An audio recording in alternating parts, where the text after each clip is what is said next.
So yun, ayos na mga par. Nakakaduli tayo, TNT kami oh. Deliver kami dito. Yan, customer namin dyan mga par.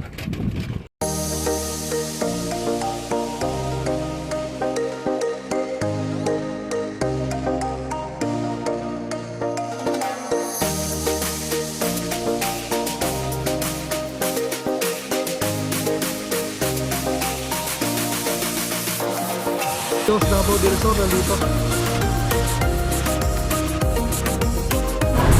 Oh, Canada.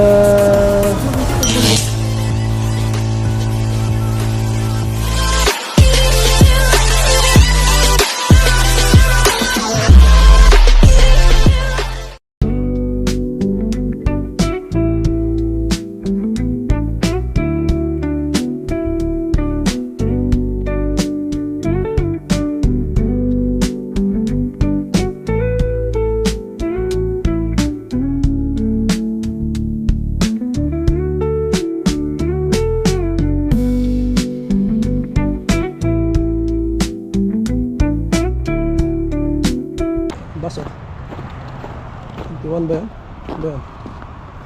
Hindi yan, 38 pala yan. Akala ko dito na yung bus, hindi pa pala. So yan, tambay muna ulit tayo.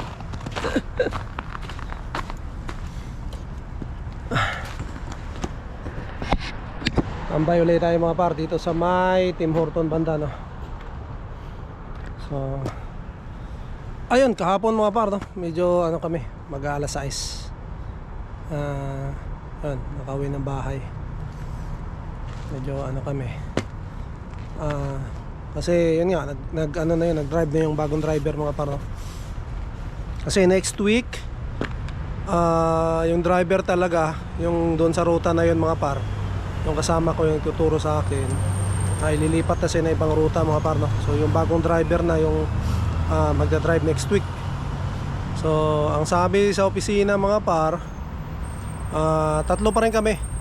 So yung bagong driver, ako, saka yung helper dati na nagtuturo sa akin no? So kasama pa rin namin siya. Siguro mga 1 week din siguro yan. Tignan natin kasi syempre kailangan pa rin yung ano niya, yung expertise niya mga par, no? Mas kabisado niya kasi. Although medyo ano na naman natin, gamay na naman natin ng ruta na yon. Gamay na natin yung ruta na yon mga par. Pero syempre yung opisina hindi yan hindi naman tayo nagmamagaling na ay kaya ko na, di ba?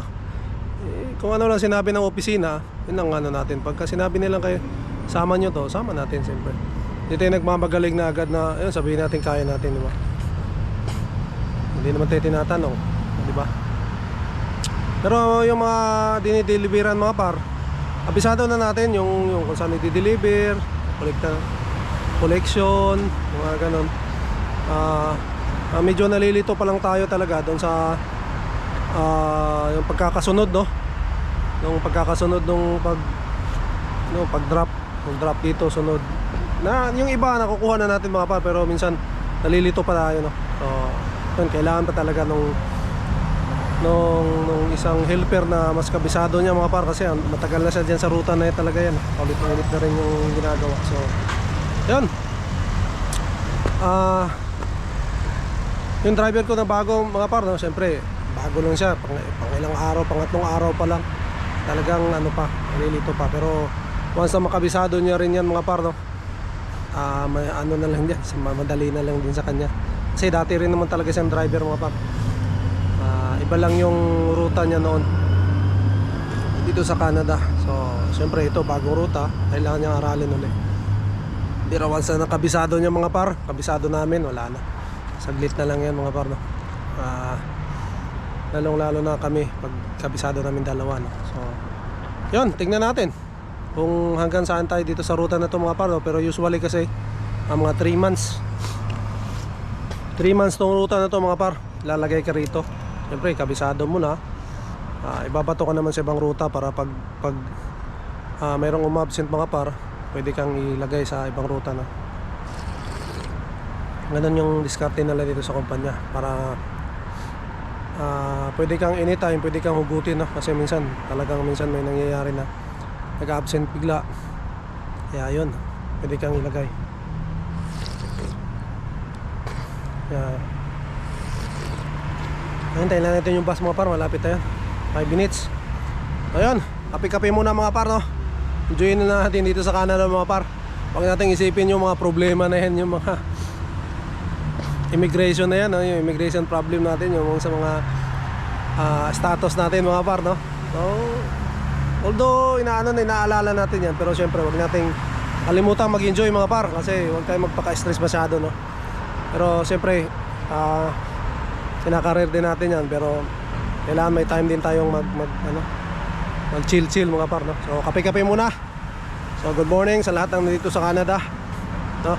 And syempre maraming salamat sa laging suporta nyo, laging panonood, hindi man dito sa Canada, sa Pilipinas o iba't ibang parte ng mundo mga par, no? Kasi meron din tayong nanonood sa Singapore, meron din sa Malaysia, sa Dubai, no? Sa UAE, meron ding mga ilan na nanonood mga par, no? Napansin tayo. So ito yung realidad sa Canada mga par. Papakita ko sa inyo ang trabaho ng isang driver helper, no? And yun, sa mga hindi nakakaalam, ang trabaho ko po ngayon ay isang driver helper. So yun, papakita ko sa inyo ang araw-araw na ginagawa ng isang driver helper, araw-araw na ginagawa ng isang driver helper. And yun, ito yung realidad mga par sa Canada. Kung pupunta kayo rito, no? So yung iba nakakakuha ng magagandang trabaho, pero yun, tayo, ito yung trabaho natin, mahirap mga par. So yun, sundan nyo lang mga par, no? Yung ating mga videos.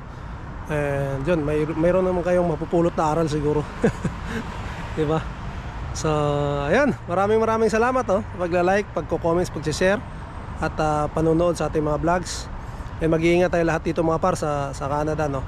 And syempre lahat ng ating mga kababayan sa iba't ibang bansa, ingat din, laban lang mga par. And syempre sa aking mga kabaro, no? Dating mga kabaro sa barko, no? Na patuloy na lumalaban, saludo tayo sa kanila mga par, no? Talagang hindi basta-basta maging seaman din mga par. So ayun, ingat kayo mga par, ingat kayo.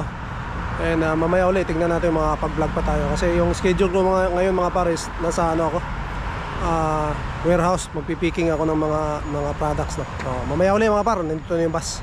Ay, good morning again mga par.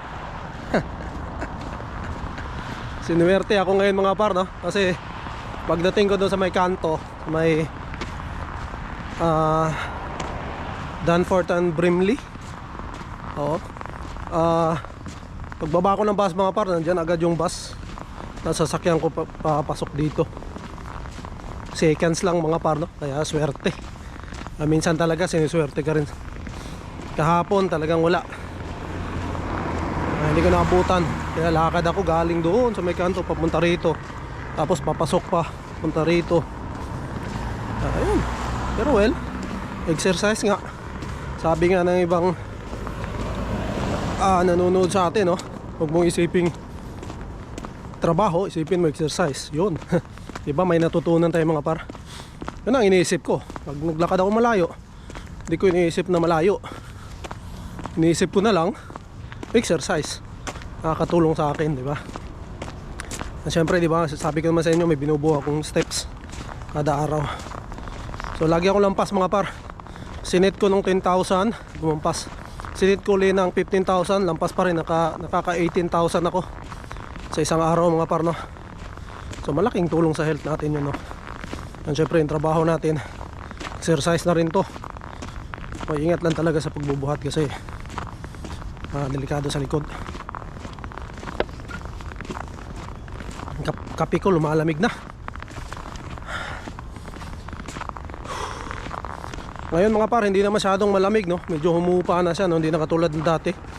Yung first 3 days, Lunes, Martes, Miyerkules, talagang napakalamig. Ngayon medyo ayos na, bumalik na sa normal. Sakto-sakto na lang yung lamig. So, kahit hindi ka nga mag-gloves, oh, kaya na. Masarap mga par. And siyempre masarap din mag-deliver na hindi masyadong malamig, diba? Kasi lagi tayo nasa labas. Pero siyempre hindi natin masabi mga par, no? Kasi bigla-bigla na lang din lumalamig So hindi na natin masabi yung panahon. So yun, may nag-comments din pala no na i-try ko gamitin yung ano no, yung pag nag-ano ko ng temperature plus or minus no. So yun, maraming salamat, shoutout sa iyo. So yun, di ba, papar, pagka may naano kayo sa vlog ko na napansin nyo na mas mapapaganda pa yung vlog natin mga par no, pwede kayo mag-comment sa baba and nababasa natin lahat yan mga par. Konti lang din naman tayo no. So yun, kasi siyempre natututo rin tayo mga par no. Mare, may vlog ako na mas maganda pang ganito, mas magandang gawin mo tong ganito, comments lang kayo mga par, walang problema yun no. Yan ay mas para mapaganda yung ating vlog mga par no. So syempre pasensya na kayo sa vlog ko kasi syempre buhay ano lang naman to, parang raw vlog lang naman to, ano yung buhay ko rito. O yun, ayos na mga par, nakakaduloy tayo, TNT kami oh.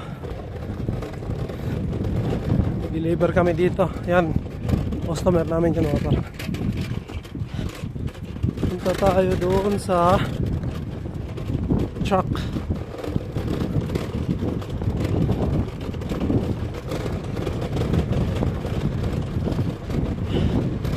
Yan, ito yung buhay driver helper mga par.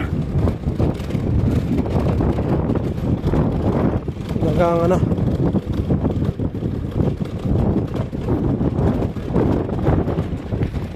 kami mga par, magpapagas muna kami para bukas dire-diretso na sa biyahe. So yung mga carwash nila dito, pwede kayo magpa-carwash dyan mga par oh. Yan, nagka-carwash sila oh.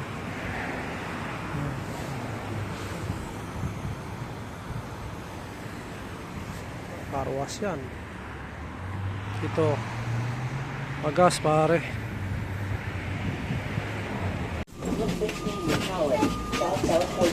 Thank you. Oh.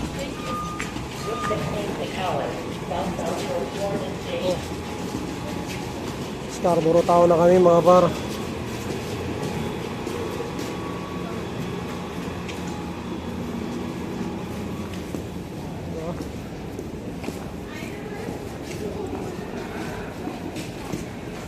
Hinday oh.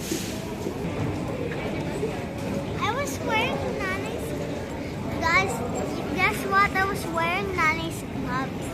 Yeah. They fit me. I see. Did you know on Sunday, Yes. Chick-fil-A is closed because the workers go to church? Yeah. It's a Christian vlog.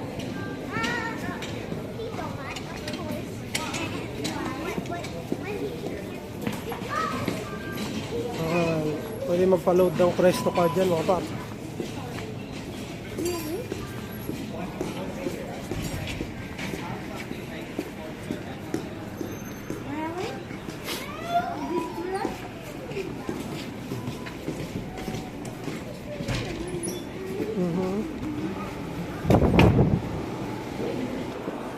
Stacy, Chick-fil-A. Also, shout out to the workers at Chick-fil-A. Yeah. Yeah, because they go to church. Marry me, So, marami ngayon yung tao, no? Guys, let's see what's on. Yun na si Hinday, oh. Oh, 24. There's nothing. No, there's nothing. Oh. Oh, tomorrow? National holiday. Oh, free cookie with you say national holiday. Tomorrow. I want to say national holiday. Yeah. Okay. Tomorrow pa dyan. Eh, ano Saturday? Oh. Tara na. Let's go to Estes. Stacy na to. Look, there's a new store and it's top. I don't know. Bagong bukas yan mga par. Marry me. Bagong bukas. Yan. Because it's 2000. Ano ko naman yan, pinagpipilahan. Oh. May pre-test mga par. Umila si Macy's. Oh. Pumila si nanay, Inday. Baka may free test. Kaya? Wow. Laro ka muna. Patingin, Inday. May kakain. Wow, Mary Me Mochi. Yan namin binili mga para. Bagong bukas. Ayan o. Love at first bite. Marry me. Marry me, tatay. So, opening pa lang pala yan. Oh. Grand opening bukas. Mga par, bagong bukas oh. Marry me. Dito lang sa may STC. Ano? Me Mochi. Love at first bite. This is Mary. Tingnan natin yung loob mga par. Oh. Yeah.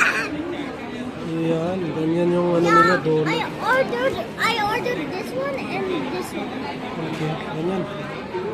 Then I ordered the matching one. Okay na. Dari di sana bumunggo dito. Yo. Ay kay di po kay kusog no? Pagkabangga, may kay di kay kusog pagkabangga pod. Oh. Rinta ra mong dagan. Ni langkat gid. Yan. Nabangga. Ano pa? Bagong bago. Nasa bata. Ha? Ba't sito? Kaya na kami mabar, sabay ako. Yun, buti may kasabay tayo. Ha? Ha? Abre man? So, yun mga paro. Shout out! Dito na tayo sa bahay mga paro. Hindi na tayo nakapag-update kanina rin. Sumabay nga lang ako doon sa kasama ko. Papasalamat tayo, no? Inatid rin tayo sa baba. So, lagi tayong sinasabay mga par. So, pag uwian mga par, hindi na tayo nagko-commute, no? So, yun. Laking tipid na. At, syempre, tipid na sa pera, tipid pa sa oras mga par, no? Kasi saglit lang ako nakakauwi. Kasi kung magbabasa ko, syempre, 30 minutes siguro, wala pa. Pero kung sasakyan mga par, nakakauwi agad ako. Mga 10 minutes lang, dito na ako sa bahay. So, yun. Shoutout, no? Kay Boss JR, no, yung bagong driver na pasok dyan sa company namin, no. So, yun, lagi akong sinasabay kasi ang daan niya mga parang medyo dito rin.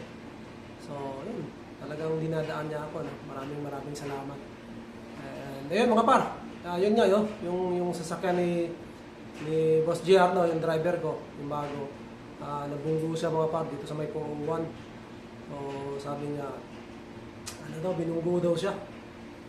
Kaya medyo mabagal lang yung takbo mga par, no? Siguro yung nagsi-cellphone. So hindi naman masyadong malakas yung bunggo mga par, pero gas-gas pa rin yung bandang left side niya, no, sa likod. Saka umangat yung bumper ba kung tawagin, no? Yung sasakyan sa may likod, yung plastic. Umangat mga par, so ayun. Nagpalitan lang sila ng kinuha lang niya yung insurance mga par nung nakabangga sa kanya. Kasi nakaano siya, no? Talagang siguro hindi napansin nung nagsi-cellphone siguro yun mga par. Yan ang sabi ni Boss JR. Kaya siguro hindi na nakita, hindi na napansin niya mayroon pa sa harap. So mahirap talaga pag nagsi-cellphone mga par. Kailangan pag nagda-driving, nakatutok ka talaga sa daan kasi pwede ka ma-scratch. So yun, hindi ka nakapasok si Boss JR nung umaga mga par, no? Kasi yun nga, inayos nga niya yung yung nakamaga sa kanya. Siyempre tinawag pa ng 911 yung police para yun may report yung banggaan mga par. So ayun, mangyayari daw dyan mga par, no? Dahil ginawa niya yung insurance, dadalhin yung sasakyan sa kasa, tapos yung insurance yung bibigyan siya ng ng sasakyan na gagamitin niya muna habang inaayos yung kanyang sasakyan. So yun ang mangyayari sa ganun pag nabangga yung sasakyan ng mga par. So dito yung insurance ang magbibigay sa iyo ng pansamantala sa sasakyan mo na habang inaayos yung sasakyan mo. So pero yun sabi ko kay Boss JR, swerte pa rin kasi yung yung safety naman talaga pinaka-importante. Sasakyan lang naman yun. Ayun, sabi nga ni Boss JR din, sasakyan lang naman yun, no? So importante pa rin na safe pa rin siya, no? Yung Spot Pinoy, no? February 8, first anniversary dito sa Toronto. February 8, fix na yung date. Mayroon na rin silang mga par, yung venue. So dito lang din mga par. So hintayin na lang natin yung kanilang hintayin na lang natin yung kanilang announcement, no? I-announce nila pag nag-live sila. So, yun lang mga par. Maraming salamat, no? Talagang suporta. So, shoutout kay Boss Rainier Perez ng USA. New York, USA. Shoutout din kay Pedro Roque, si Kabayan. Shoutout. And Aircan, shoutout. Kay Aircan, lagi nagko-commented sa vlog natin, no? At lagi siyempre nanonood. At yung mga silent viewer, mga par, no? Nakasubaybay palagi. Maraming salamat sa inyo. Dito ko na lang tatapusin ang aking vlog, mga par, no? Maraming salamat ulit. To God be all the glory and we'll see you on the next one. Bye! Happy weekends!